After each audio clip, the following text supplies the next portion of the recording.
Assalamualaikum warahmatullahi wabarakatuh.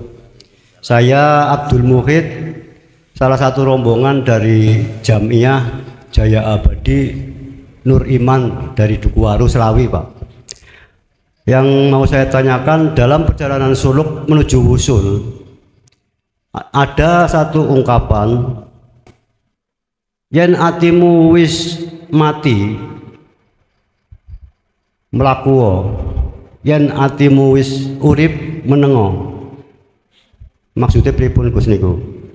Matur suwun. Wassalamualaikum warahmatullahi wabarakatuh. Waalaikumsalam warahmatullahi wabarakatuh. Mungkin guru sampean gak gelem jelasno. Takut golek bocoran niki nggih.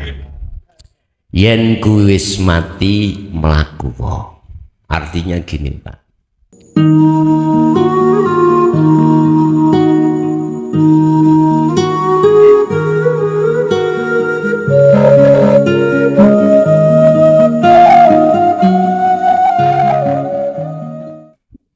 Assalamualaikum warahmatullahi wabarakatuh. Waalaikumsalam warahmatullahi wabarakatuh.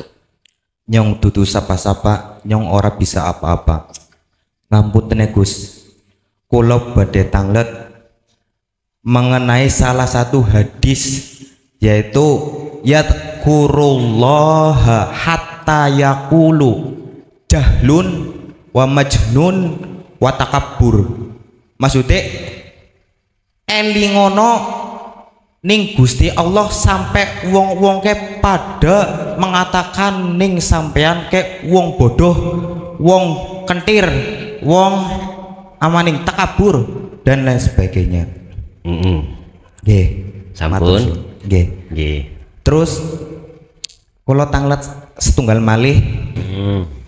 Wonten hadis qudsi mengatakan ana ing dzadoni abdibi, nyong tergantung prasangkane hambane nyong maring kon. Nggih, matur suwun. Sekian, wassalamualaikum warahmatullahi wabarakatuh. Waalaikumsalam warahmatullahi wabarakatuh. Di dalam Al-Qur'an terkait masalah bekal akhirat hanya ada 4 ayat, 30 juz yang menerangkan tentang masalah bekal di akhirat itu adalah 4 ayat. Salah satunya di antara 4 adalah surat Toha ayat 14. Yang intinya tauhidmu kudu sampa illa ana.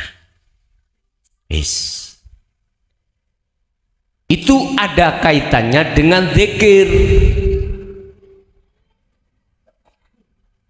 Aqimis sholat lidzikri eling, ingat.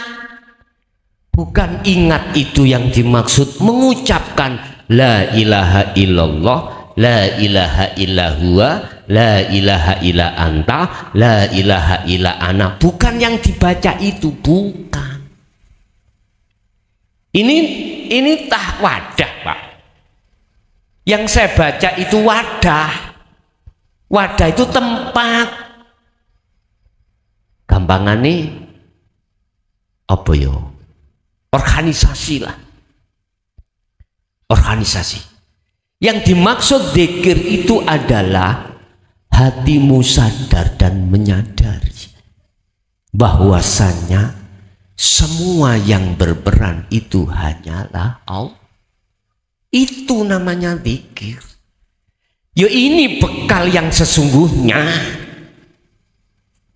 Berarti tak simpulnya zikir yang sudah sampai pada ma'rifat Allah, di mana hatimu bal yusyahiduna annal fa'il tadi lo ya.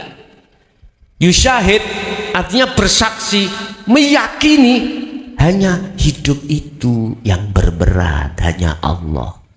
Kalau bahasa diucapkan, yo la ilaha illa ana, tidak ada Tuhan kecuali aku. Itu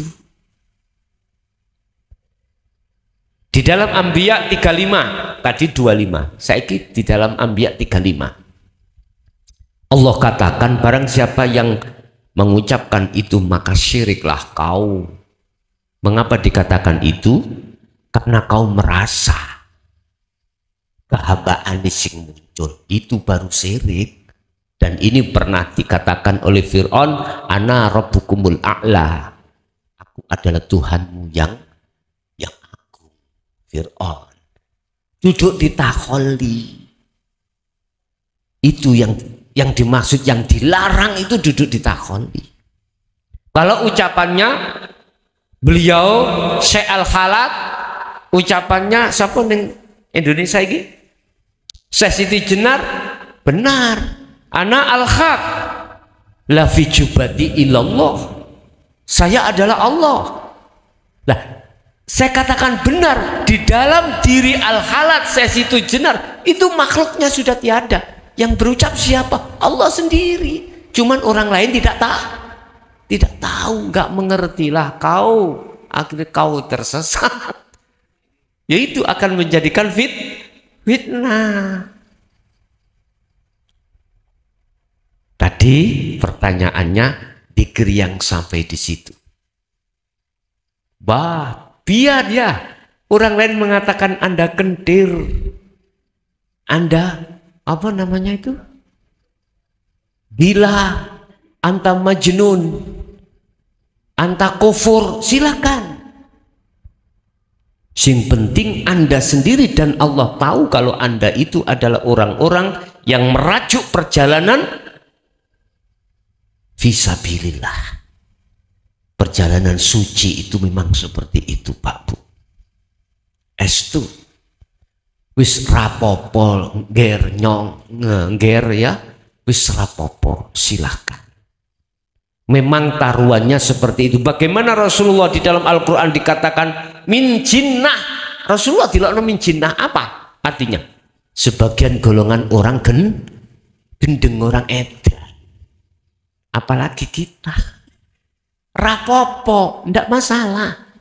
Cuman kurangi volume orang yang mengatakan itu. Dengan cara apa? Kata Rasulullah, if'alu asyari'ata bil haqiqati ila ma'rifatillah. Lakonono hukum syariat tapi dadekno hakikat, atimu makrifat nang Gusti, iku baru engko iso reda didik. Nek sampean kuat ngadepi kentiran orang lain nggih, atau cacian orang lain, kafilah tetap berlalu walaupun anjing menggong. Lu ngonten itu loh, itu tidak orang lain, orang dekat kita yang ngomong gitu. Orang dekat kita kebanyakan. Siapa? Abu Jahal, Abu Lahab itu, Pak. Kaum Quraisy itu, Pak. Dari Bani apa? Terus Rasulullah dari Bani apa? Orang dekat sebetulnya itu. Tapi justru malah memungsuhi Rasulullah. Lah beliau dari Bani Hasyim. Gitu. Lah terus yang namanya Abu Jahal, Abu Lahab dari Bani Sopo. Orang dekat sebetulnya, mungkin ya sih sakampung lah, orang dekat pokoknya, gak jauh-jauh.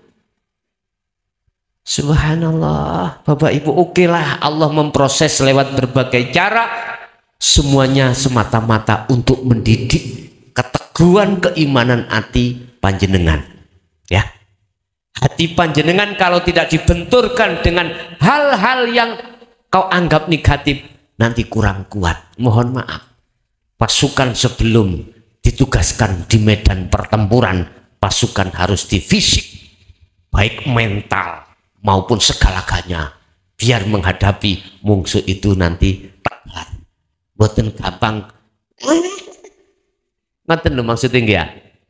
Wala tayasu fi raikhillah, Allah katakan walaupun itu susah raihane kekasihku, tapi tetaplah kau jangan berputus asa. Satu, jadi maksudnya seperti itu Pak Bu ya. Jadi memang resikolah kita tidak wong kentir, tidak orang edan, sebab nyun sewu tidak sedikit orang-orang mengatakan apa yang ku sampaikan itu gak benar. Ngoten niku wis seperti itu, kami sudah tidak menghiraukan, biar saya kasih maklum karena belum mengerti isi di dalam tauhid la ilaha illa anta wa ana. Nanti kalau sudah masuk di sini, apa yang terjadi? Oh bener wong gendeng biyen, betul orang gila dulu. Seperti itu nantinya. Yes, satu. Nomor dua, apa tadi? Lupa nyongnya.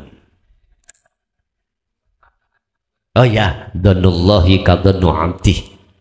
Iku maksudnya prasangkanya Allah iku diletakkan pada prasangka hambanya, maksudnya ya Allah. Irodah Pak, sifat kudrat irodah iki dadi sifat wajibnya Allah.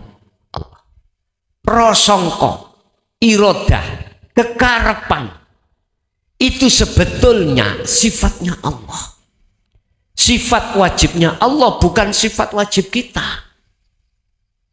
Kita nggak punya tentang masalah prasangka, atau kita nggak punya tentang masalah kekarepan dalam hati. Sebetulnya itu kekarepannya Allah, tetapi kekarepannya Allah, kehendak Allah yang bagaimana, yang dimaksud bahwasanya kehendakku ku letakkan di kehendak hambaku, donku tak deleh ning done kawulaku. Iku maksudnya kehendak pada orang-orang yang hatinya sudah menjadi kekasih Allah. Baru sah masuk di situ, Pak. Sebab sebetulnya hati adalah lauhil mahfud. Di dalam hati sampean wonten lauhil mahfud, di situ ada buku catatan, ya. Lah, tulisannya adalah kekarepan, irodah, kehendak, takdire yaitu wujudi kehendak. Itu akan terjadi manakala sifat kudrat dan irodah itu tunggal jadi satu. Tadi sampai dari rumah, ya, belum ke sini sudah ada maksud kehendak ngaji, ya toh? Sebelum jadi takdir. Itulah buku catatan sebetulnya itu. Nyatane buku catatan wujudi takdir sampai ono kene. Lah, saiki bagaimana antara buku catatan dengan takdir sesuai? Itu kembali kepada kekasih Allah. Sudah tidak akan pernah mengakui bahwasanya kehendak dan itu doni ku hamba, tidak. Betapa don atau kehendak itu kunya Allah, kunya Allah. Itu maksudnya seperti itu, Pak, ya. Bukan kok yo ono kehendak luru diteleh nanggone ini kawula. Kehendak itu hanya prasangka, itu hanya satu, hanya milik Allah. La haula wala quwata illa billahil aliyil azim. Nih, ada lagi? Assalamualaikum warahmatullahi wabarakatuh. Waalaikumsalam warahmatullahi wabarakatuh. Matur sembah nuwun wektalipun kaping kekali kula saged pinanggih kalian panjenengan Gus. Ingkang dalu sakmenika kula nyuwun dipun terangaken kanthi gamblang napa ingkang panjenengan ngendikaaken teng tahun 2025 ingkang sampun panjenengan ngendikaaken. Ben sedaya kula lan kalih bapak-bapak lan ibu saged gamblang lan napa kedahipun kula ngadepi perkawis ingkang ajeng dumugi teng 2025 ben saged neteki kalian Allah. Setunggal niku kekali menapa tiyang ingkang sampun mangertosi perkawis Allah sedaya niku Allah, sedaya kekarepan niku karepe Allah. Menika ngantos sak leres-leres saged ngeraos bahwa sedayane niku Allah niku ananging tiang niku dereng saged musyahadah mlebet teng alam musyahadah niku napa wonten treatment napa wonten petunjuk petuah saking panjenengan ben saged saklintune memahami sedayane meyakini sak leres-leres dinul haq kantos dumugi teng musyahadah nyuwun pituduh pituah saking panjenengan Gus, matur sembah nuwun. Kula cekapaken assalamualaikum warahmatullahi wabarakatuh. Waalaikumsalam warahmatullahi wabarakatuh. Ini sebetulnya pertanyaan pertama itu sudah dilembarkan Allah, dilembarkan ini dibuka Allah lewat bahasa kinayah tahun insya Allah sebelum COVID.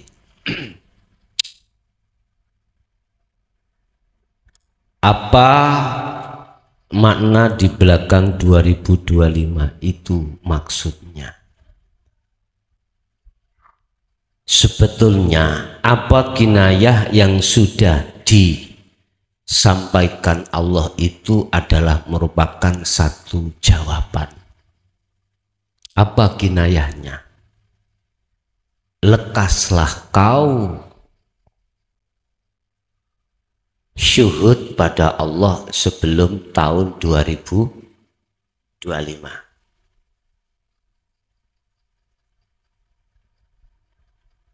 Apa sih syuhud itu? Makrifati atimu ruhmu nang Allah.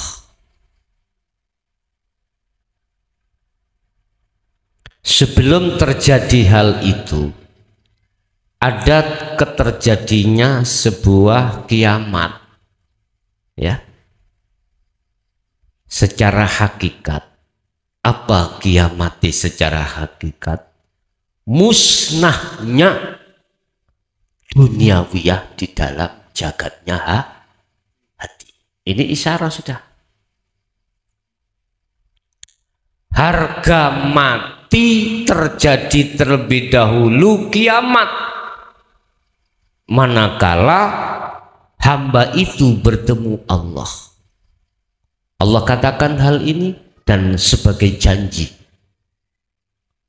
Pertama di dalam surah Al-Kahfi ayat yang terakhir. Yang kedua dalam surah apa itu? Lupa saya. Bahwasanya sebagai harga mati siapa yang ingin bertemu Allah pertama adalah falyamal amalan sholihan. Proses penghapusan, penghancuran duniawiyah di dalam diri. Proses tentang masyiwallah yang disebut al-aghyar di dalam hati kita. Iki secara hakikiyah. barulah di situ dikatakan sampai dan bertemu Allah. Bahasa gelap menuju padang, akan terjadi satu padang dan hilangnya satu kegelapan manakala cahaya lampu ini dihadirkan. Ketika detik-detik cahaya lampu itu didatangkan, maka hilanglah kegelapan seketika itu. Tatkala cahaya makrifat didatangkan di dalam hati seseorang, maka hilanglah kegelapan terhadap Allah tadi. Allahu waliyul ladzina amanu yukhrijuhum minadh dhulumati ilan nur. 257 Al-Baqarah. Ini janjiku. Allah tidak akan pernah ingkar janji. Terus apabila yang sampai tanyakan itu secara kiamatul kubro, ya, musibah bangsa zahir, mosok belum pekai sampean. Masa harus saya katakan muncule ayam itu dikarenakan ada las di dalam telur, paham? Muncul jasad itu sebab ada ruh Nur Muhammad yang ditaruh di dalam jasad. Wa nafakhtu, kata Allah. Manakala tatkala tidak ada Nur Muhammad, ruh yang ditiupkan dalam jasad, jenengan iki ana dunya ngene iki ya? Boten. Itu janji Allah yang pasti. Allah sudah berirodah, Allah sudah berkehendak. Apa yang ada di dalam itu sebetulnya adalah tanda apa yang akan terjadi di zahiriyah. Sehingga saya katakan Allah memberikan satu kinayah, lekaslah kau makrifat hatimu pada Allah sebelum 2025. Udah. Jadi saya pun tidak akan pernah menjawab secara zahir. Sudah cukup saya menjawab secara batiniah. Kiamat akan terjadi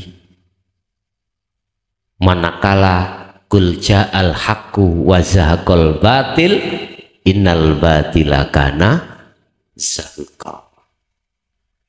Tatkala kebenaran itu akan datang, maka hancurlah kebatilan. Artinya hak itu akan datang, tapi sebetulnya sebelumnya harus terjadi penghancuran akan kebatilan. Apa yang dimaksud kebatilan adalah duniawiyah. Syekh Ibnu Athaillah mengatakan al-aghyaru hiya zulumatun. Selain daripada Allah itu adalah kegelapan. Zulumat ini dihancurkan dulu baru jenengan bisa bertemu Allah. Dalam syariat dikatakan hamba akan bertemu Allah, satu-satunya jalan harus menjalani satu kematian terlebih dulu. Sebetulnya itu Pak termasuk kinayah. Kinayah itu mateni akumu di dalam dirimu sendiri. Baru akan muncul akunya Allah, kebenaran al-haq iku mau. Ketika sudah sampai ke musyahadah, Allah kelompokkan menjadi 3 kelompok karena merupakan satu proses. Ini pertanyaan yang kedua yang disebut golongan ahli makrifat pada Allah yang dalam Al-Quran Allah sebut sebagai waliullah al-auliya, kekasih Allah. Ini ada 3 golongan Pak. Satu, beliau musyahadatul fana atau ya musyahadatul fana. Kedua, musyahadatul kamil. Ketiga adalah musyahadatul baqa. Dah. Proses kita sebelum ke musyahadah maqam ma'rifat Allah itu kita biasanya dihadapkan maqam ihsan di muraqabah ya. Sebelum ke musyahadah itu ke muraqabah. Apa muraqabah? Rasulullah dawuh anta'budallaha ka'annaka taroh. Olehnya kau menyembah menghadap Allah seakan-akan kau melihat Allah. Itulah yang kumaksud rasa tadi Pak. Syu'arul basyirah. Yakin kalau semua yang berperan, yang memerankan aku, sampai aku bisa rukuk, sujud, duduk, hatimu yakin ada satu iman nur cahaya kuat. Kalau itu Allah yang menggerakkan. Dan itu muraqabah. Kalau kau tidak bisa melihat Allah, seakan-akan kau dilihat Allah. Itu namanya ihsan di dalam muraqabah. Tapi ihsan di dalam musyahadah, inilah jenengan yang hati sudah kehilangan keakuan hamba, yang muncul keakuan Allah. Itu ada 3 kelompok. Satu kelompok musyahadatul fana, artinya 24 jam 1 hari 1 malam sedikit sekali jenengan iki hati duduk di musyahadah niki ngakokno akone Allah sik gelek ati iki apa kecocok petik akune selain Allah. Wis. Ini proses dan tidak salah. Terus proses kedua, manakala zikir ini sudah dianggap Allah sampai cukup di dalam fana, Allah memindahkan Anda di golongan kamil. Kamil kebalikannya lebih besar 24 jam. Waktu demi waktu Anda itu selalu teringat pada Allah. Artinya selalu makrifat Allah. Tapi sih ono kepleseti. Yo gak salah. Iki proses. Proses yang terakhir adalah bako. Inilah Bapak Ibu. Bako itu sudah baik tidurnya maupun terjaganya. Hati selalu makrifat pada Allah. Yang disebut makom maksum ada di sini. 1 dan 2 itu dimasukkan Allah di dalam makom mahfud, makom di mana masih kepreset, tapi gak salah karena proses. Pertanyaannya, adakah tip untuk selalu teringat pada Allah? Ada. Apa itu? Gunakanlah nafasmu. Setiap nafasmu, keluar masuk nafasmu, pergerakan apapun, pendengaran apapun, melihat apapun, gunakan hatimu. Fakotistam sakabil urwatil wuthqa lam fiso malaha. Al-Baqarah 256. Pegang teguhlah tali Allah itu. Apa? Adzikru bisiril asrar. Terus wis gak apa-apa, nanti keplicuk-plicuk enggak apa-apa, terus no. Nanti dengan sendirinya tanpa kau kode itu jalan sendiri. Apapun nanti Allah akan memindahkan sendiri Pak. Kalau tidak sampai ke maksum, nggak bisa. Kita kalau masih di fana atau di kamil, mboten saged. Sik kadang ucul, kadang gecokan, kadang ucul, kadang gecokan. Ngaten. Tapi kalau sudah di maksum, ada di bakok pun beda lagi. Lah, secara teori tipnya adalah setiap napas gunakan Anda untuk berzikir sirul asror. Entah dzikir sirul asror ikut duduk di dzikir sir atau di dzikir jahri, silahkan. Yang penting sirul asror tetap jalan. Begitu. Oke, ada lagi? Bismillahirrahmanirrahim. Assalamualaikum warahmatullahi wabarakatuh. Waalaikumsalam warahmatullahi wabarakatuh. Langsung saja Gus, ini tentang keluarga. Apa namanya? Yang pertama untuk adik saya yang setelah pulang dari laut, kenapa kok tingkah lakunya menjadi aneh? Entah sebab musababnya dari teman ataupun keluar pergaulan, apa namanya. Terus yang namanya orang tua kan sayang sama anaknya, nggak ada singa yang makan anaknya gitu bahasanya. Dan yang saya tanyakan, bagaimana caranya untuk adik saya Kembali normal. Kembali normal. Nggih. Kemudian yang dua untuk diri saya Gus, yang insya Allah bulan depan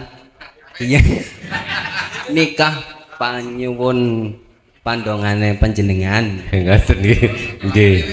Nggih. Matur suwun, ngaten mawon. Barokah.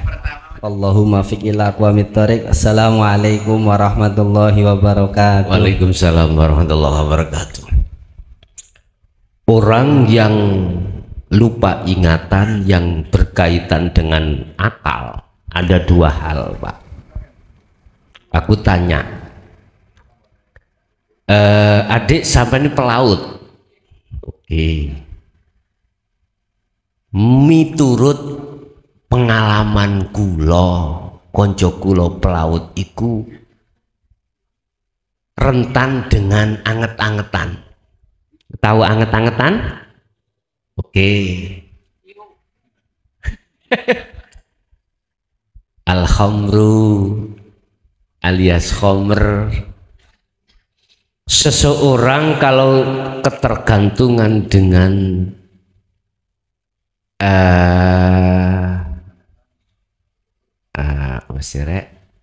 apa bahasa polisi ku? Duduk situ sing narkoba. Nah, narkoba kan jenisnya macam-macam ya. Ada narkoba jenisnya itu pil ya, ada narkoba jenisnya sabu-sabu SS itu ya, dan lain sebagainya. Coba ditanya, apakah ketika saat di laut itu sering kena narkoba? Tanya ya, nanti tanya terhadap adik, kalau nggak cukup teman-teman, sebab biasanya itu yang bersangkutan nggak pernah ngaku, kita taunya dari teman dekat. Kalau itu memang asal muasal kena narkoba, larinya harus ke rumah sakit jiwa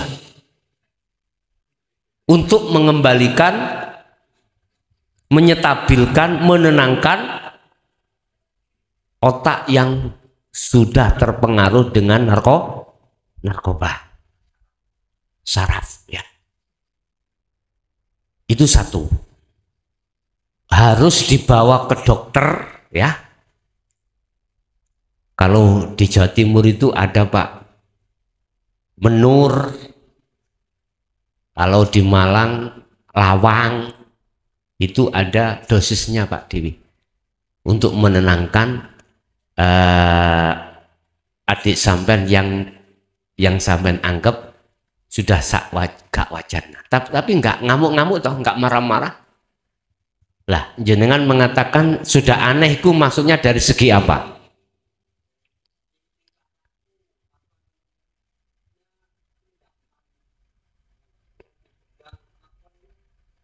Ya betul, ya paham. Oke. Berarti solusinya harus ke rumah sakit. 1, 2. Kalau itu tadi ditimbulkan dari, mohon maaf, aku juga gak tendeni loh ya, boten nakut-nakut tindak. Manakala seseorang kuat hatinya bercinta terhadap Allah, terus memakai sifat sistem majdubun, akhirnya akal ini diambil Allah ya, dari urusan-urusan selain Allah, juga hati. Akhirnya tindak tanduknya itu tidak sewajarnya, seperti itu. Orang lain mengatakan aneh, lah gitu toh, gak selayaknya seperti orang lain. Cara untuk mengembalikan adalah biarkan. Sebab yang membuat itu Allah, nanti Allah memperhentikan Allah sendiri. Gitu. Biarkan. Terus sampai kapan? Nah itu udah pertanyaannya. Hal itu bisa terjadi sampai mati. Santai-santai. Sampai gowo nang dokter disebul di ru'yah ya tuas ngeru'yah. Kalau seperti itu loh ya. Kalau seperti itu. Yang kedua ini juga kadangkala tidak bercinta karena Allah. Ya. Dipengaruhi oleh minal jinnati. Nafsu membisikkan terhadap hati kita, tidak minal jinnah, tidak minan nas, tapi juga minal jin. Minal jinnati wan nas. Tidak dari nas tapi dari bangsa jin. Lah iki yo gampang nek ngeten iki. Digawa nang ngene tukang wong ngruyah. Engko dibaca-bacakan apa? Coba, sudah pernah dibawa ke situ? Belum. Coba dibawa ke situ, nanti bagaimana?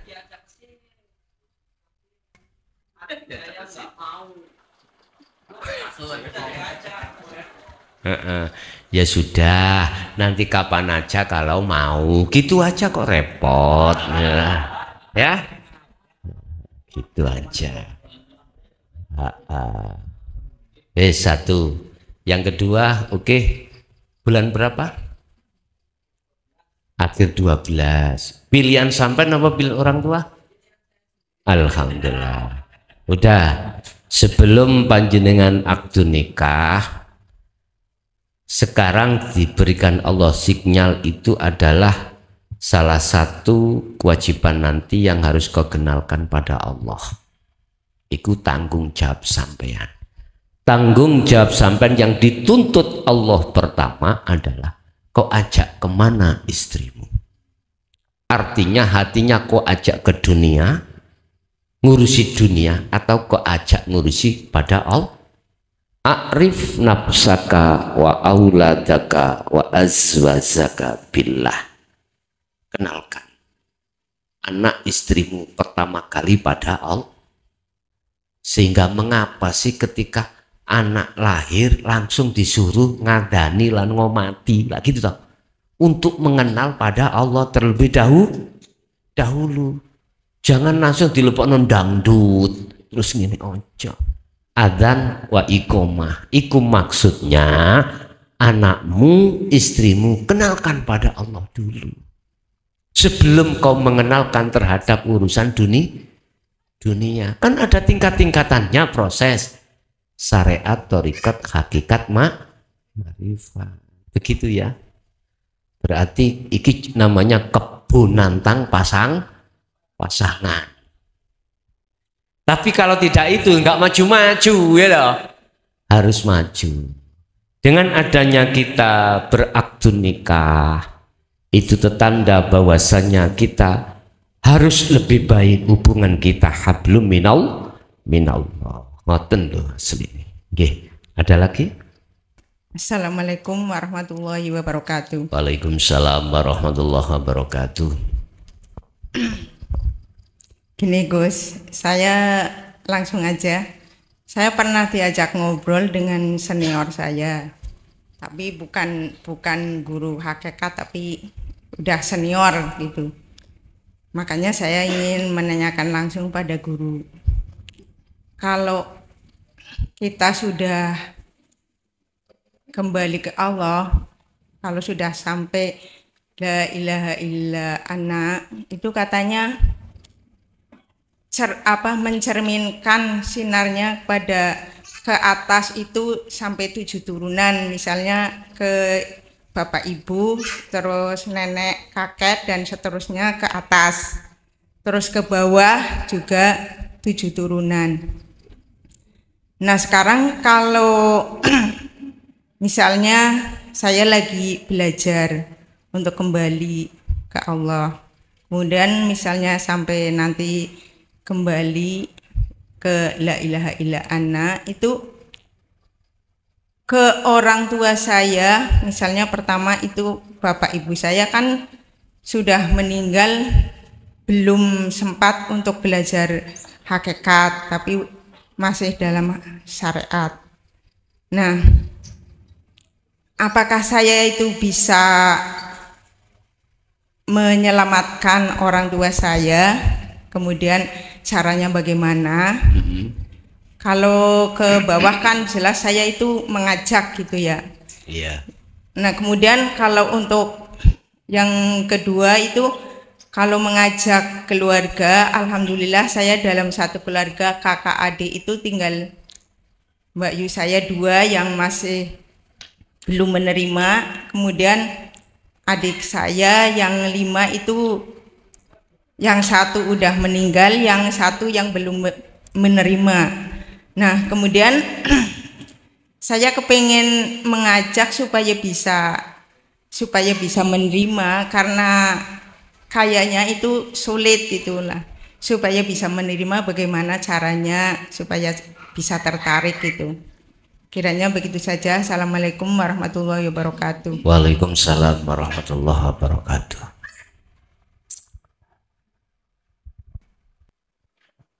Man kana fi hadhihi a'ma fahuwa fil akhirati a'ma wa adallus sabila.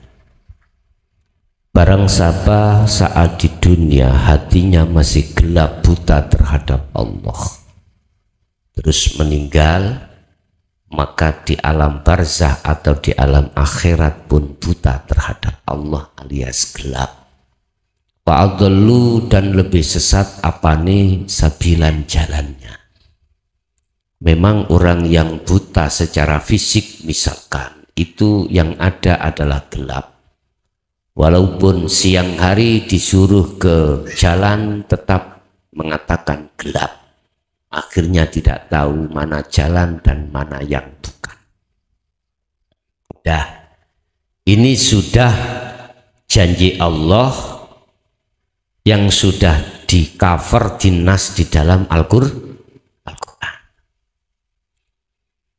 Mengenai orang tua kita yang pada saat dulu belum sampai ke situ misalkan, terus jenengan ini ada satu kesadaran tentang pengikutan ajaran Rasul, akhirnya sampai mengikuti, sampailah Anda di maqam musyahadah atau di tauhid la ilaha illa ana.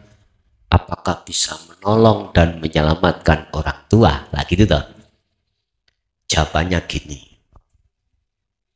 tidak ada sesuatu yang tidak ada itu bisa menolong terhadap yang ada, apalagi yang tidak ada.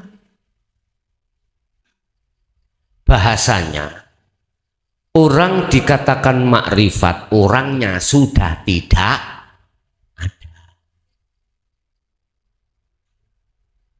Terus apakah bisa diselamatkan orang tua itu? Bisa kalau yang menyelamatkan Allah. Dengan cara bagaimana? Anda harus sampai ke makrifat, terus sampai iki membawa persoalan atau soal ud'uni astajib lakum, kalimat iki untuk jenengan hidangkan pada Allah yang isinya orang tua saya diampuni dosanya. Bukan berarti jenengan iki yang bisa menolong.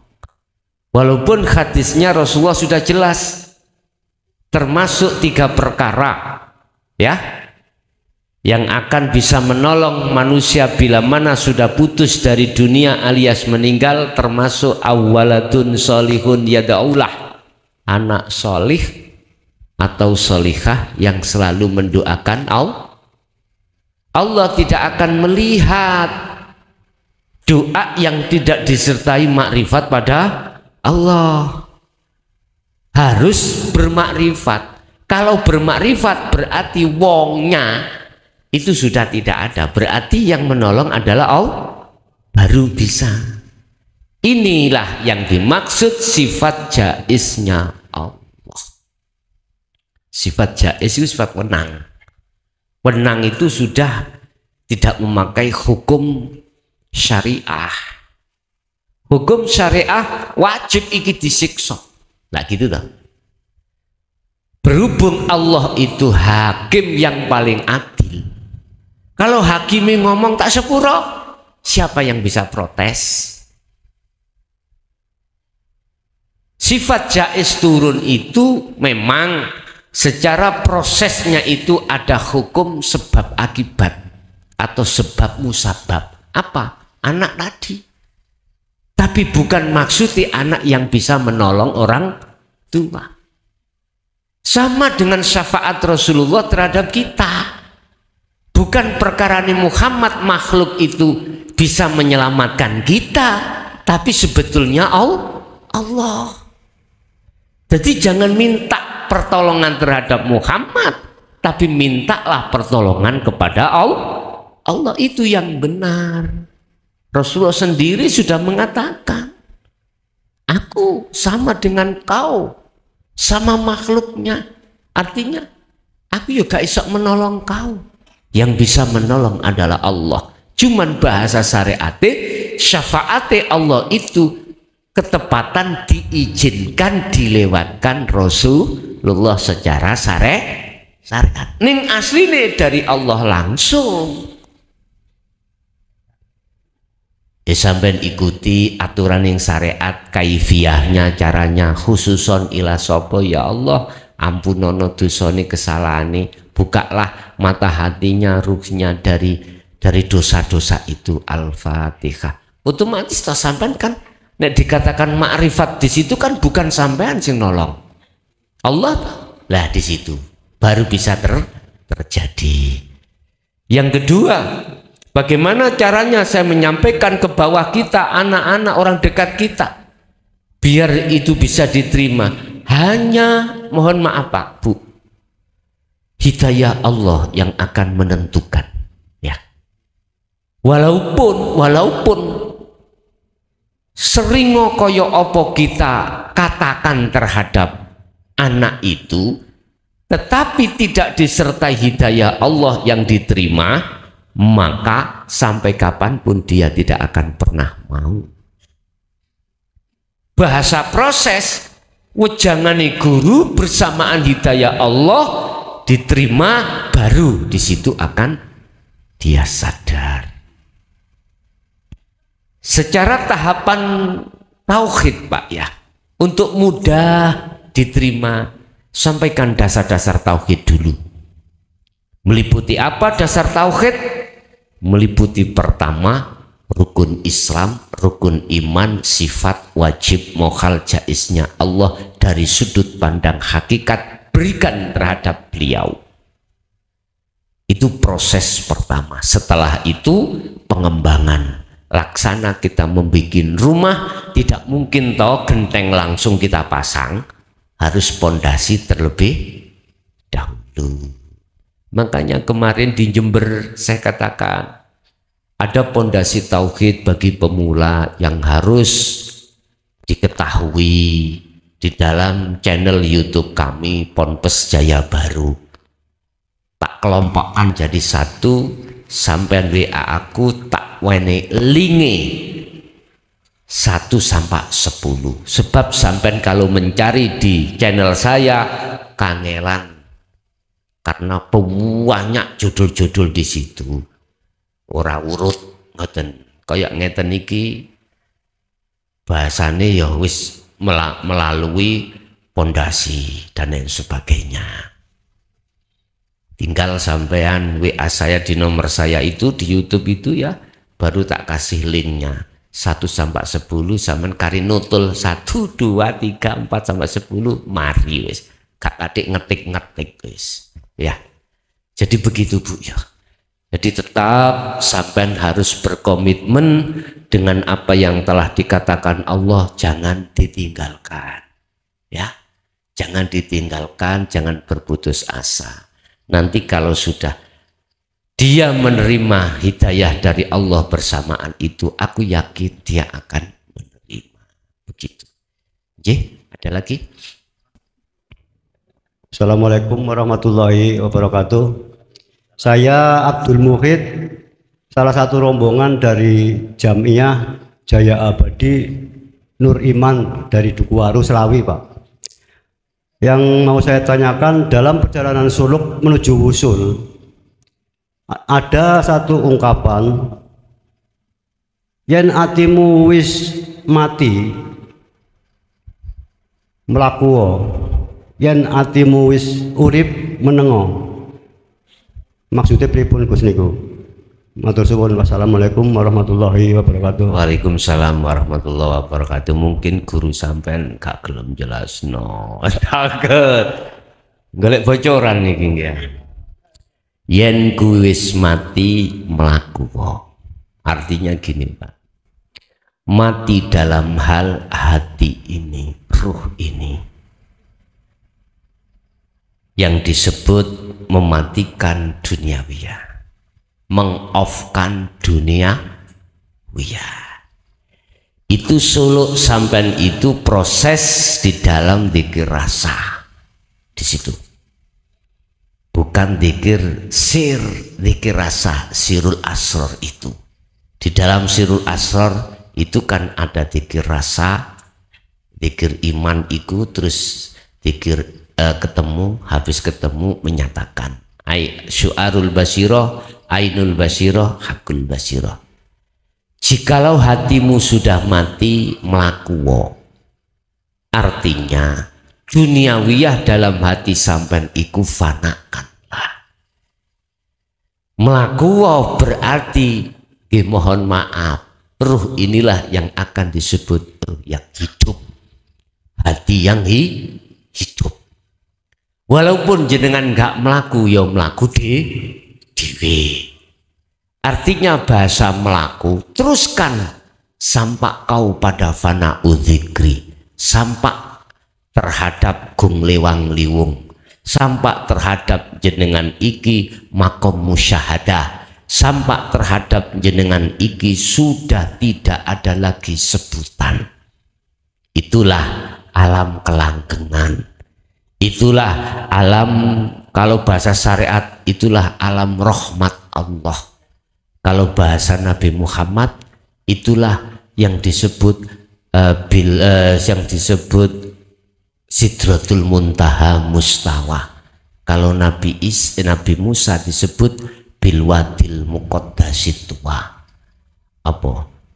Bukit lembah yang disucikan.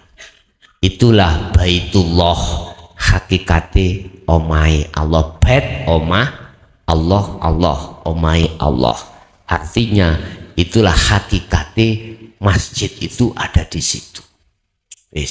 Yang kedua,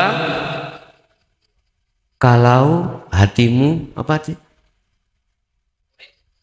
Urip menengok. Nah, secara otomatis kalau jenengan sudah sampai pada Allah nanti, otomatis menengo. Artinya menengno iku apa? Nafsu yang ada dalam diri kita dulur papat iki Pak ya. Nafsiyah, amaro, lawamah, mutmainah, jinak, bahasanya jinak. Menengno iku jinakno. Jinak ini tidak akan bisa untuk mengeridu kita. Karena apa? Kita sudah di zona aman, di zona urip. Itu kalau bahasa wadah tauhid, kalau sudah sampai pada la ilaha illa ana, itulah hidup, otomatis menang. Semuanya tidak akan pernah bisa melakukan apapun. Inilah pengertian la haula wala quwata illa billah. Tidak ada satu keadaan apapun, kekuatan apapun kecuali hidup di situ. Otomatis Pak. Walaupun gak meneng ya meneng dewi. Itu kalau sudah sampai di situ Pak ya. Istilah orang Solo si salik iku tidak boleh putus asa. Terus ojo didelok sak liyane Allah, justru matikan semuanya. Baru di situ akan muncul akunya Allah. Setelah mematikan selain Allah, termasuk akunya diri sendiri. Kalau sudah sampai pada akunya Allah, berarti wadah tauhid la ilaha illa ana, maka itulah hidup yang sebenarnya. Otomatis diam sampai diparingi Allah takdir sing gak enak, gak iso protes Pak, mboten saged, estu saged. Di dalam keluarga kita ada yang dimakan dan nggak bisa protes, diem ya. Dikasih Allah takdir qobdi apapun, baik pada diri kita maupun orang dekat kita nggak pernah protes pada Allah, nggak pernah, karena sudah hidup, sudah tahu semuanya itu Allah. Misalkan sampai jualan sampai ramai, kemudian ada yang ngerusui, ya, sampai tidak mungkin melihat makhluknya. Namanya sudah illa ana, melihat hidupnya Allah, nggak bisa protes. Inilah orang Jawa mengatakan sendika dawuh atau nrimo ing pantum, bahasa Quran. Inilah hamba yang qanaah, diwene ya monggo, gak diwene ya monggo, dikasih gak dikasih tetap jenengan nggak bisa protes. Yang menjadikan protes itu karena nafsu. Betul Pak, karena nafsu yang belum jinak. Tapi kalau sudah menjadi nafsu yang jinak, apa Allah katakan? Ya ayyatuhan nafsul mutmainnah irji'i ila rabbiki radiyatan mardiyah. Olehnya tenang, wahai jiwa yang tenang, olehnya tenang karena dia bisa balik nang Allah. Mengapa dia bisa kembali kepada Allah? Karena dia tidak putus untuk solo. Solo itu sama dengan khalwat, sama dengan tapa. Solo itu tidak hanya satu tempat. Allah katakan kasih tahu terhadap Muhammad cara solo yang benar. Apa? Di dalam surah Al-Insan ayat 25-26. Muhammad wadkur isma rabbika bukratan wa asila. Walaupun jasadmu itu di tengah-tengah ngurusi urusan dunia, ruhmu, hatimu tetaplah suluk nang aku. Artinya berzikirlah, zikir yang bagaimana yang bisa sampai, suluk yang bagaimana yang bisa sampai pada makom musyahadah. Itulah suluk di mana jenengan sudah dibekali oleh zikir sirul asrar. Yang kedua, ayat 26, wa minal laili fasjud lahu fasabbihu lailan tawilan. Muhammad, dikala kau jasadmu sudah tidak berurusan dengan urusan dunia, waktu-waktu itu gunakan selalu untuk berzikir padaku. Bahasa berzikir di sini adalah fasjud lahu fasabbih. Lewat sujudmu menjadi zikir, lewat bertasbihmu menjadi zikir itu. Ingat yang kami maksud adalah rasa iman dalam hatimu yang sudah tidak menyebut nama, sifat ataupun lainnya. Begitu Pak ya.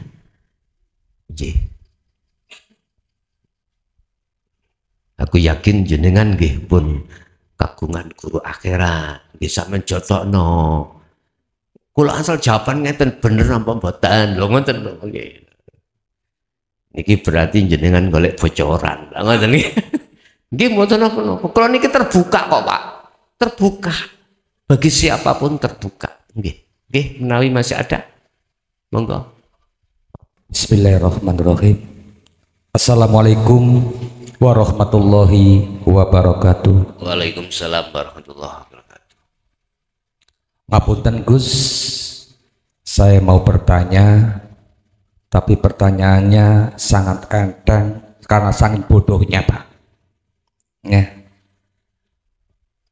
Dunia adalah panggung sandiwara,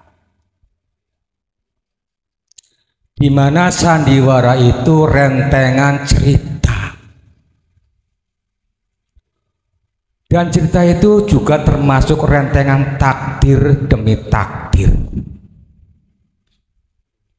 Sebelum ditayangkan, cerita itu sudah dibuat olehnya. Misalkan kalau ceritanya Allah, berarti yang buat Allah ya, berarti begitu. Terus tujuannya apa sih Gusti Allah gawe cerita? Ada yang cerita ngenesi, nyenengi, aja manis surga neraka. Tujuannya apa? Itu yang pertama. Yang kedua, tadi Gusti ngomong ada amal sing dideleng, ada amal sing ora dideleng. Berarti Gusti Allah ana sing seneng. Ya, dua senengan berarti ana sing ora bisa senengi. Setuju ya, Gus? Begitu. Nah, kalau ada seneng, ada tidak seneng, berarti Gusti Allah apa ya? Pilih kasih. Artinya wong bebas kuasa kok bisa seneng ora seneng. Gak seneng bawis. Bener ya? Kayak kue. Dia walaupun ya Bos tidak berbobot, tapi memang kudu tak sampai kena. Ngapunten Gus, ngapunten. Itu yang kedua. 3 saja ya Gus. Nah. Sak kerso. Yang ketiga Gus, yang ketiga, pada waktu kita menghadap, ya, ada kata-kata ingsun urip, ingsun madhep maring urip, baik ananing awake dewek maupun di luar awake dewek. Nah, artinya ingsun urip roh niku ngadep kari urip. Urip kan jerone urip kan pada bae urip jerone jabane urip. Kok bisa madhep? Ngapunten nggih. Ngapunten banget. Assalamualaikum warahmatullahi wabarakatuh. Waalaikumsalam warahmatullahi wabarakatuh. Tambah semangat niki ya. Wa idh qala lil malaikati inni ja'ilun fil ardi khalifah. Saya menjawab itu ada 2 sudut kacamata Pak. Kacamata dunia dan kacamata akhirat, kacamata syariat, kacamata hakikat. Satu pertanyaan, nyapo Gusti Allah kok gawe cerita sing macem-macem, tujuannya nyapo sih? Nah gitu. Apa tujuannya? Pertama, dari surat Al-Baqarah tadi Allah dawuh sebelum menjadikan Adam itu Allah gampangane berkonsultasi. Bahasane ngomong nang para malaikat. Ini bahasa syariat sih ya, kacamata. Kat aku iki arepe ndadekno makhluk ning bumi. Jenenge menungso, namanya manusia, yang maksudnya kujadikan sebagai khalifah. Apa sih khalifah? Pemimpin.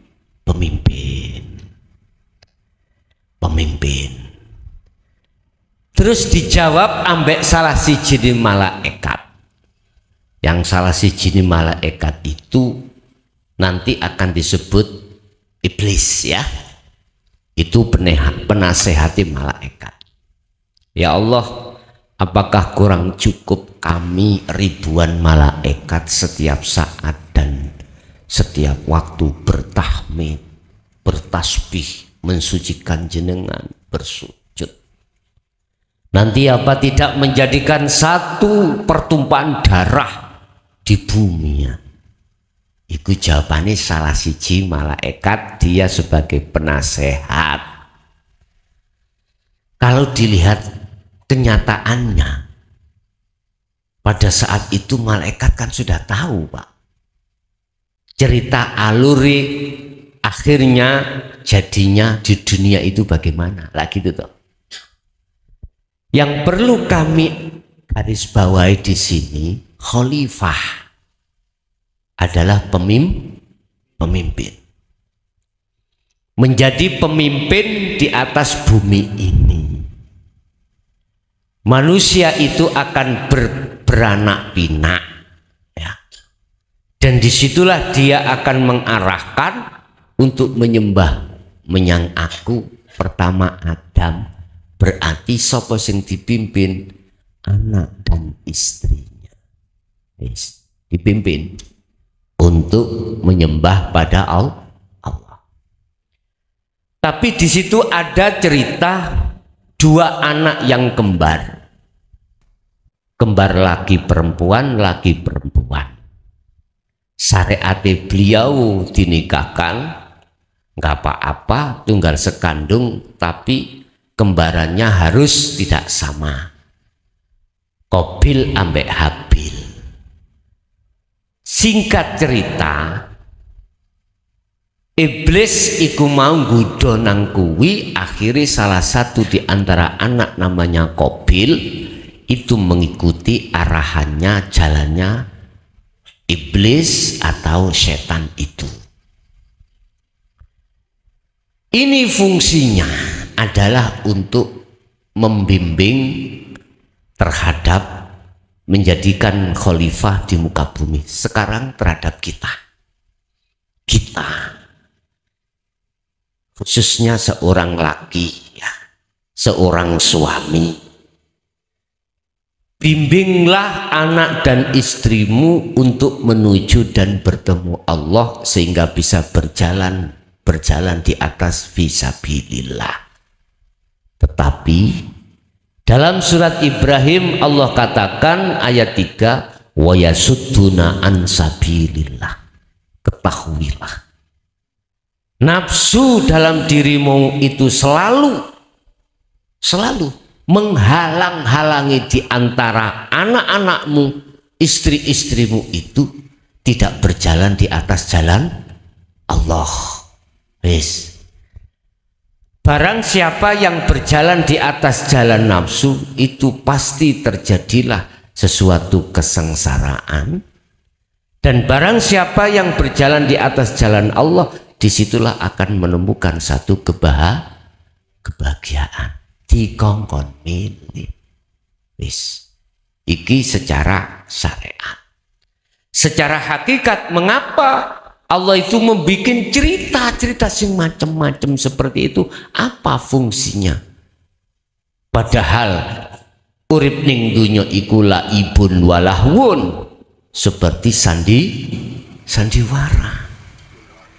Gini Pak, kembali kepada ayat khalifah tadi. Di dalam diri sampean itu ono dulur wa. Itu yang disebut jiwa. Dalam bahasa Quran nafsu, Pak. Nafsu, nafsiyah dan amarah itu dimasukkan sifat yang namanya sifat basariyah. Sifat yang cenderung untuk mengikuti nafsu yang mengarahkan pada jalan nafsu. Kita disuruh bimbing. Disuruh bimbing. Yang kedua, ada nafsu lawamah dan mutmainnah, yang ini dimasukkan sifat basiroh, yang cenderung sifat basiroh itu mengajak berjalan di atas jalan Allah. Lah terus ruh ini sebagai raja, manakala raja itu bisa dipengaruhi oleh nafsu, nafsiyah ambe amarah, maka cerita lakoni kita itu mesti sengsara. Tapi manakala munculnya sifat basiroh itu yang mempengaruhi ruh sebagai raja, maka akan terjadilah satu kebahagiaan. Iku laibun walahwun. Dikatakan laibun walahwun itu, mohon maaf, koyoke la ono nggih, ning sejatine ora ono. Justru sing ngomong ono ikulah yang masuk di dalam sifat basariyah, akhirnya sengsara. Justru sing bahagia yang masuk tidak ono, otomatis sing ono mung Gusti Allah, ikulah yang bahagia. Akhirnya dalam istilah Al-Quran, sapa sing nandur ya kuwi sing ngunduh. Siapa yang menanam itulah yang menuai. Bapak Ibu hadirin, apa maksudnya Allah nggak cerita kaya ini ki? Semata-mata Bapak Ibu, secara hakikat itu bentuk pempraktekan janji kita pada Allah. Apa janji kita pada Allah sebelum kita dijadikan manusia? Yang disebut namanya ruh. Alastu birabbikum, hei arwah, betulkah aku Tuhanmu? Nggih. Sok kuwi muja-muji, bercinta, menyembah mung aku, nggih. Akhirnya Allah dawuh wa nafahtu, dan kutiupkan rohku itu terhadap jasad kai. Seret, akil balik, akhirnya diuji. Kalau mengikuti sifat basiroh, loloslah. Kalau mengikuti sifat basariyah, itu tadi. Makanya ada bahagia, ada sengsara. Itu sing ngrasakno nyong dewe, bukan orang lain. Nyong dewe, bukan orang lain. Bapak Ibu, sehingga mengapa disinilah butuhe Rasulullah diletakkan ke bumi ini, minadzulumati ilan nur, untuk menyelamatkan jiwa-jiwa ini yang terseret di dalam alurnya sifat basariyah. Kalau ini dibiarkan, muncullah hasud, muncullah riya, muncullah takabur, dan lain sebagainya. Jadi nek kalau ditanya apa maksudnya dan tujuan Allah, liyabluwakum ayyukum ahsanu amala, untuk menebus janji kita. Benar tak awakmu tak kei amanah kalimat iki suk estu kita jalankan. Akhirnya apa yang terjadi? Kita sebagai anak turune Nabi Adam persis kayak Nabi Adam. Apa Nabi Adam? Kena bujuke rayune iblis lah ngoten nggih. Allah katakan dam wala taqrabah hadis sajarah, kau ingin terus hidup selamanya di surga. Kalau bahasa kita akhirat langgengan. Nggih, situ ojo kok apa namanya kok langgar aturan teko aku. Apa itu? Wala taqrabahati sajaroh. Jangan kau dekati pohon itu. Manakala kau mendekati, kau akan kepingin. Kalau kau kepingin, kau akan berupaya untuk mencari bagaimana caranya mendapatkan. Akhirnya Allah nyeluk iblis. Iblis. Tak uji ini Adam kai. Siap diuji. Apa isine iblis? Kebalikan dari apa yang dikatakan Allah. Kalau Allah mengatakan sepanjang kau nggak makan, sepanjang itu kau tetap selamanya di surga. Kalau di surga nggak ada cerita Pak, kayak gini nggak ono, nggak ada cerita ono si bojone wong selingkuh bojone, nggak ada, ono surga kabeh gitu.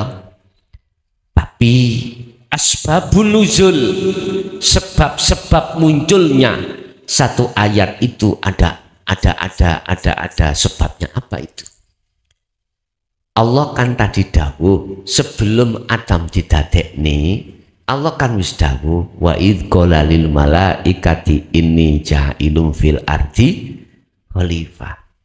Wau lo konsultasi ambek malaikat. Adam kan belum ada, ya ta? Belum ada.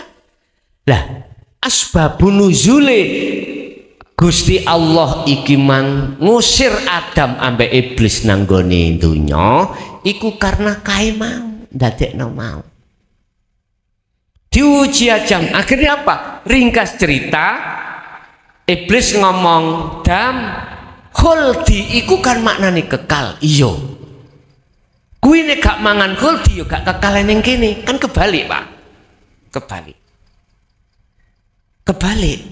Akhirnya apa yang terjadi? Iblis lali, Adam lali ambek pesene Allah, lali. Akhirnya mendekat nang pohon, akhirnya kepingin mendapatkan. Akhirnya diusir lah gitu toh terjadi. Sampai kali kula lali. Kok gak lali? Gak mungkin. Sampai niki sholat kelingan perkara sak liyane Gusti Allah, gak mungkin.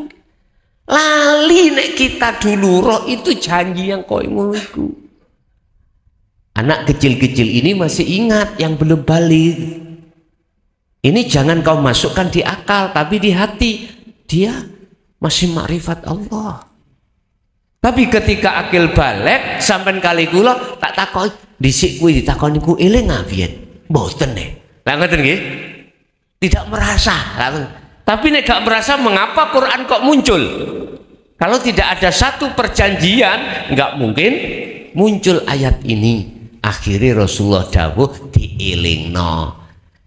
Ger, dulu awakmu janji nang Gusti Allah, kuwi ben eling nang Gusti Allah, nyawi trapno ajaran iki. Akhirnya diterima. Oh iya, itulah namanya nyembah sejati ini. Ono kuno artine apa? Eling. Sing tak maksud eling, ka ono iman iki kejaba mung Gusti Allah. Ada di situ. Jadi apa tujuannya Allah nggak cerita? Untuk ngetes sampan kali kula sing pernah janji dulu. Quran ini memang mengatakan la'ibun walahwun. Satu sisi adalah sandiwara kehidupan dikatakan sandiwara bagi sopo. Dikatakan tidak sandiwara bagi siapa?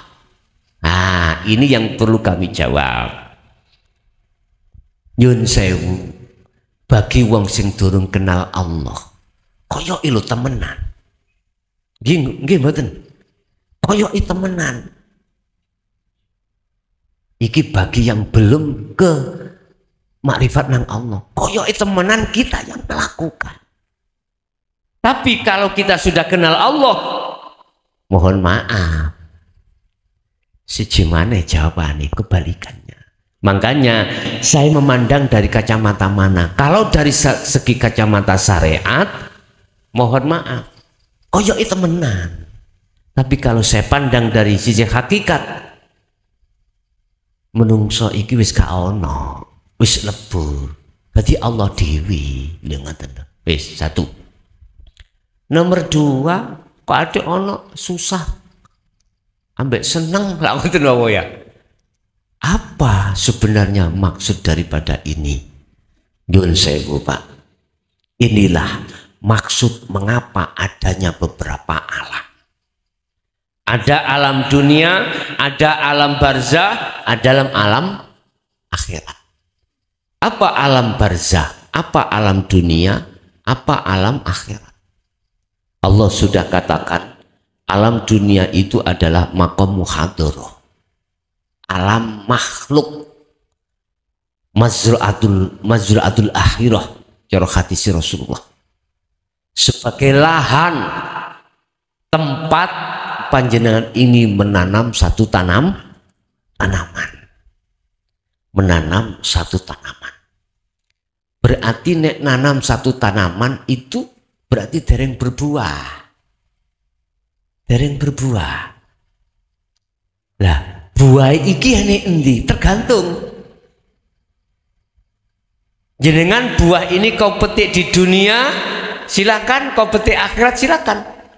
Kalau petik ke dunia, sampai ngeten. Kita melakukan sesuatu yang baik terhadap orang lain, terus dapat pujaan orang lain, sampai seneng, berarti jenengan sudah memetik buah. Ini sudah kau petik, nanti sudah kau nggak metik apa-apa, kau sudah kau petik. Inilah yang kumaksud al-ubad yang golongan 1 dan golongan 2 itu tadi nanti. Bapak Ibu, dalam dunia ini kita itu ada langkah berikutnya perjalanan alam barzah. Apa alam barzah?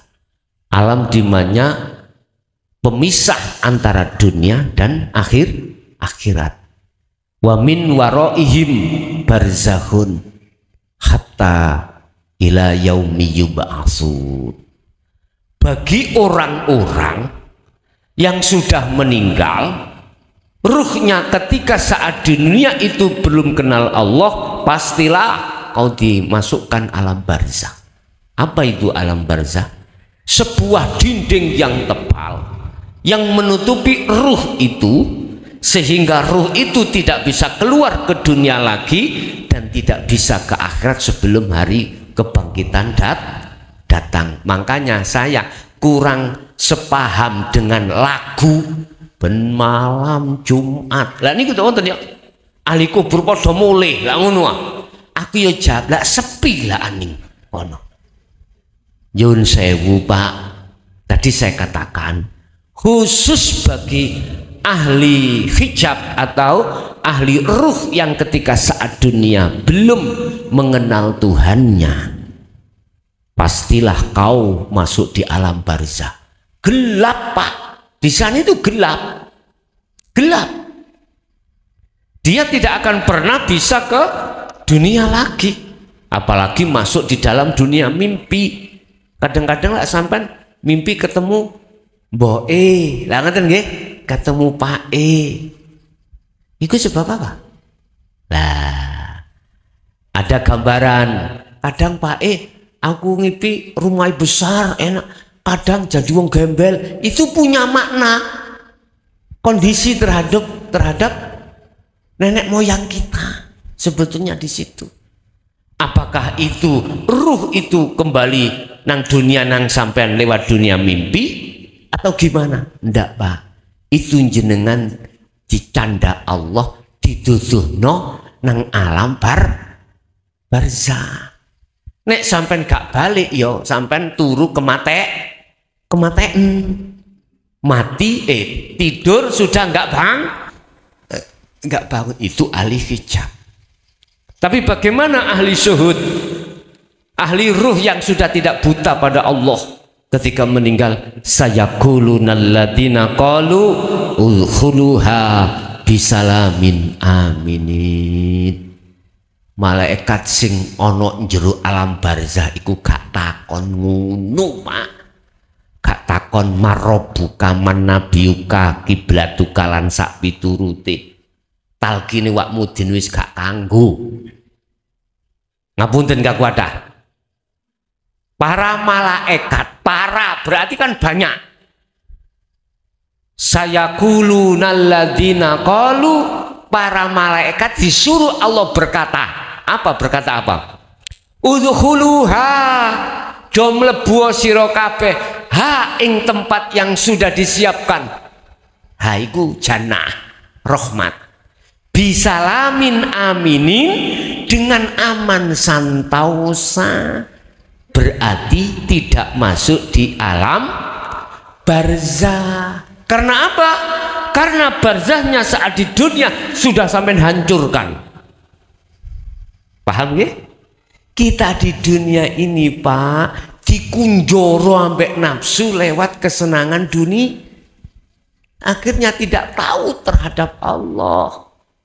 Kalau ini sudah jenengan hancurkan lewat suluk tadi ya, masuk di dalam muraqabah sampai ke musyahadah, maka bebaslah kau. Makanya kalau sanjang nek jenengan wis sampai pada Allah sudah makrifat, mati yo rapopo. Nek durung ngojok pisan-pisan arep-arep mati. Gak ono Pak wong arep-arep mati, gak ono. Kecuali ala inna auliya illah. Niki. Ono salah satu cerita ya, mungkin sudah sering saya ceritakan.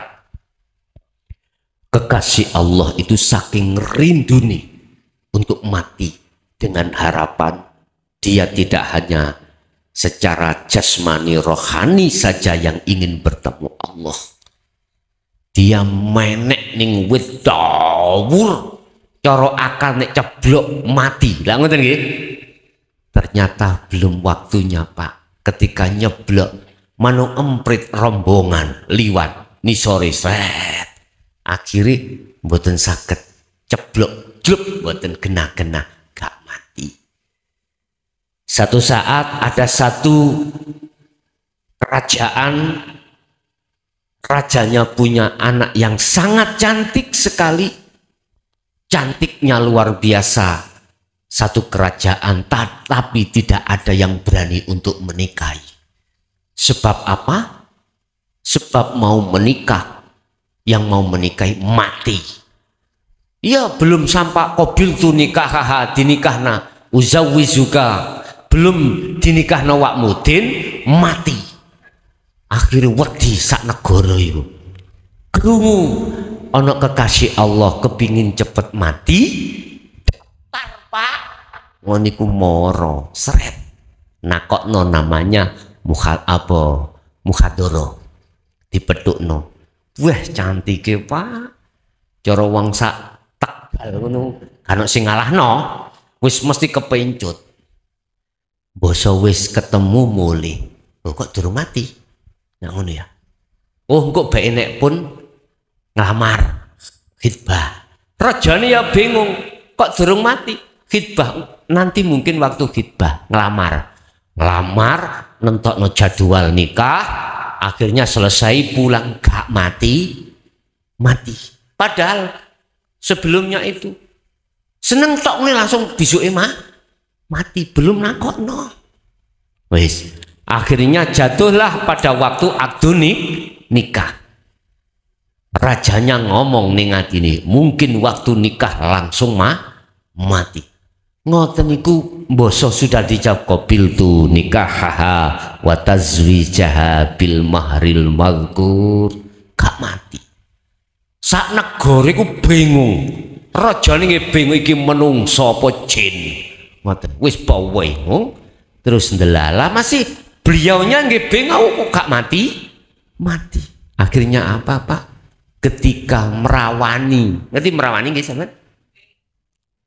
Apa bahasanya di sini?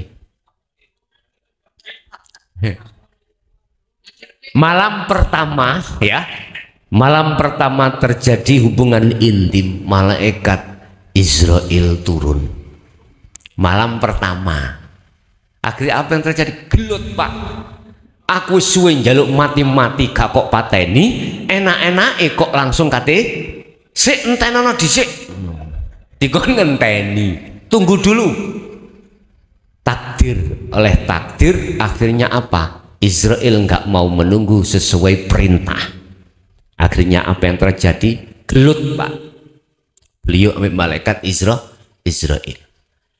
Malaikat Israel jenis kekasih Allah Pak. Lebih daripada malaikat. Dicekel gulune dikeprek no cagak. Lisuh kabeh langsung balik nang Allah lapor. Gusti wonten kawula jenengan sing ndablek gak kena dijupuk ngoten.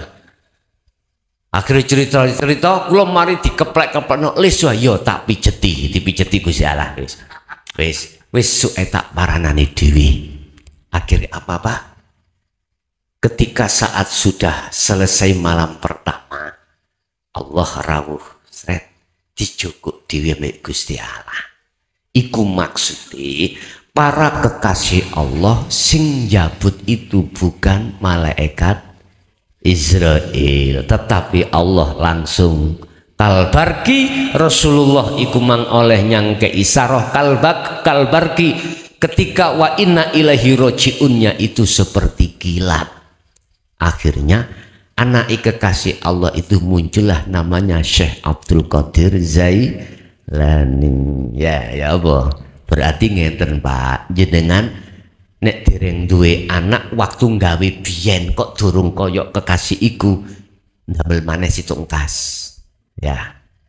Jadi madhepan nang Allah sik dunungno ati nang Allah, tajalikan nang Allah. Ketika saat sebelum melakukan hubungan intim tajalekno rawuh nang Allah. Akhirnya kok muncul jenengno anak sampai nek lanang Syekh Abdul Qadir Jailani.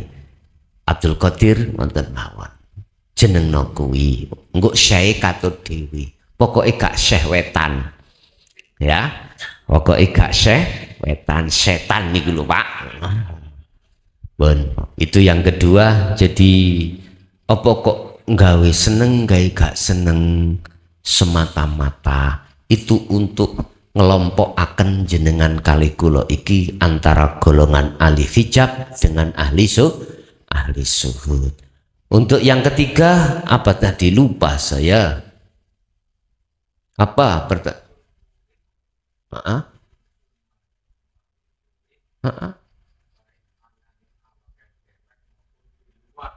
dewek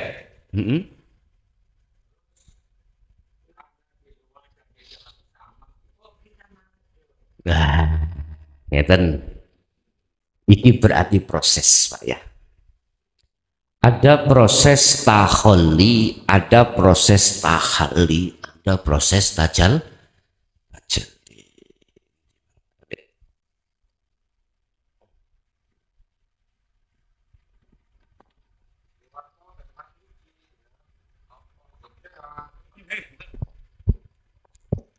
Ada proses taholli, proses tahalli, proses tajalli. Apa taholli itu?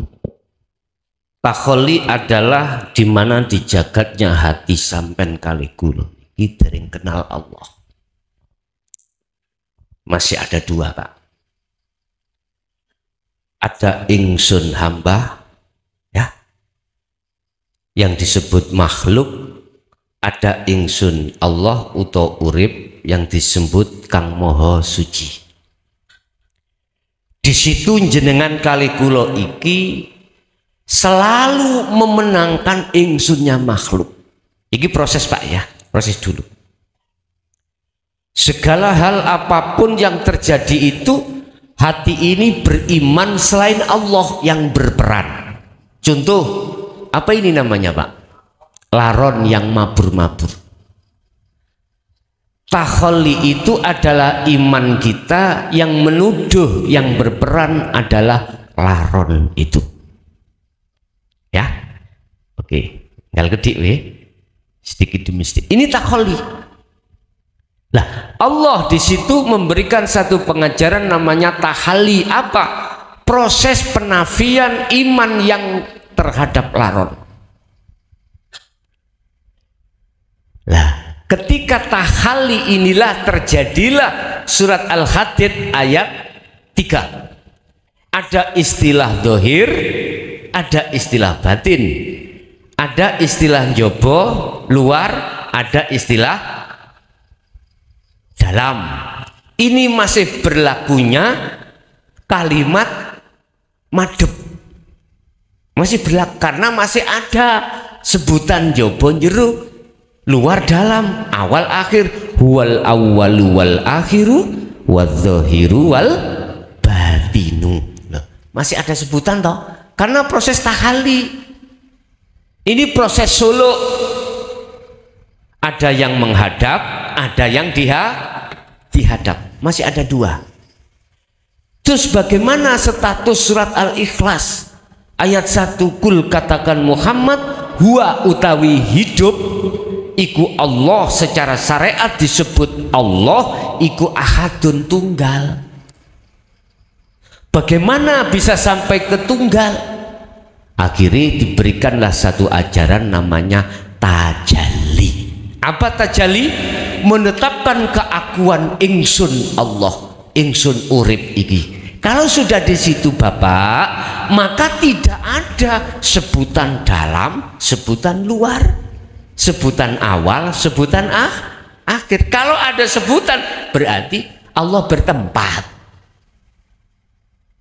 Berarti Allah bertempat. Padahal Allah tidak butuh tempat.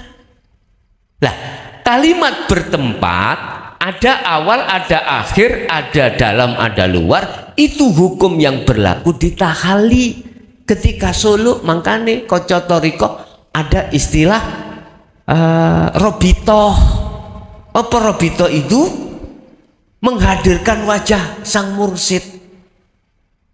Iki konco-konco tariko lho Pak nggih. Gak apa-apa, nggak apa-apa karena memang proses tahalli.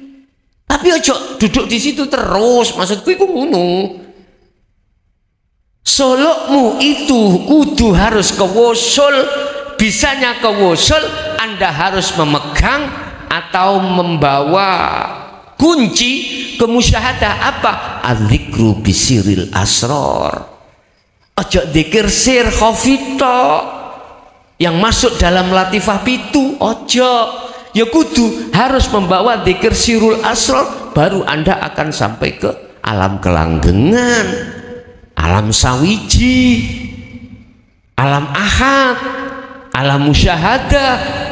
Baru kalau tidak membawa adzikru bisiril asror, mohon maaf loh, tak ingatkan loh, saya menjadi korban puluhan tahun.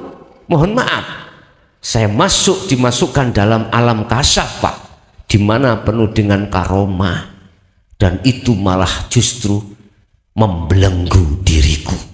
Wis korban aku tok ae, kuwi aja melok-melok dadi korban.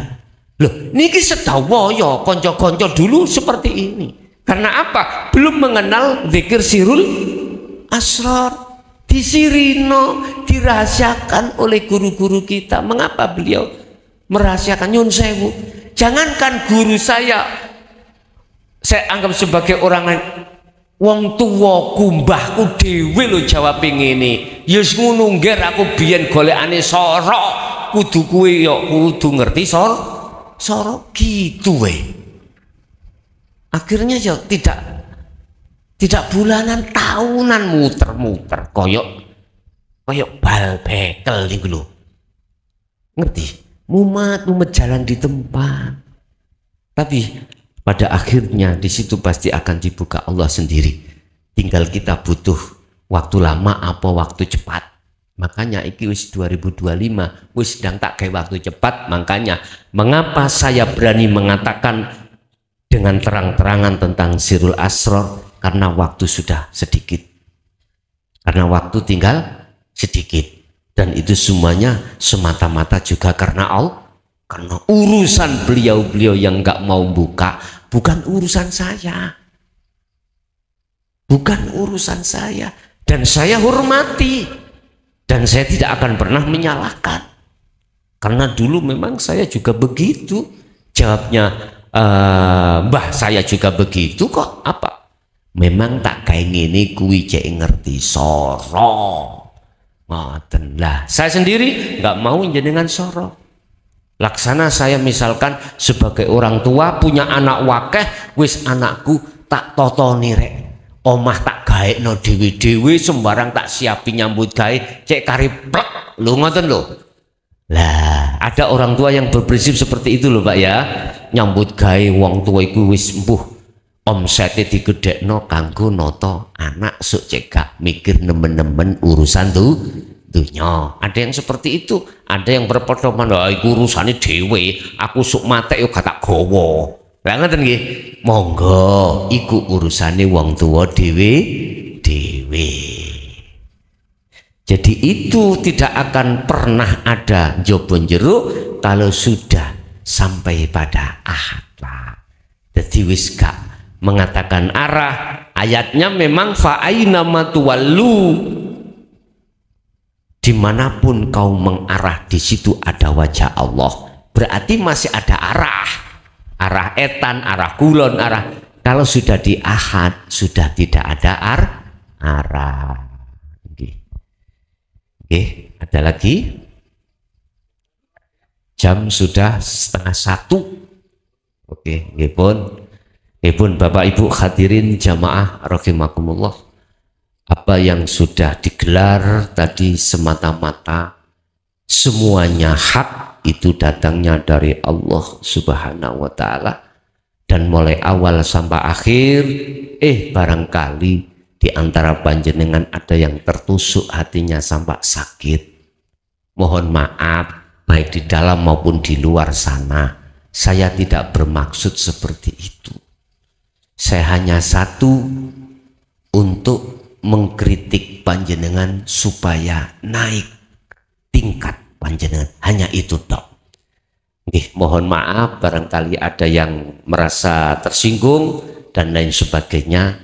Kami juga manusia, tidak lepas dari salah kefahaman, dan mudah-mudahan harapan saya mulai awal sampai akhir menjadikan satu ilmu ingkang manfaat fid dini wad dunya wal akhirah terhadap kita dan anak putu kita ila yaumil qiyamah. Lahumul Fatihah.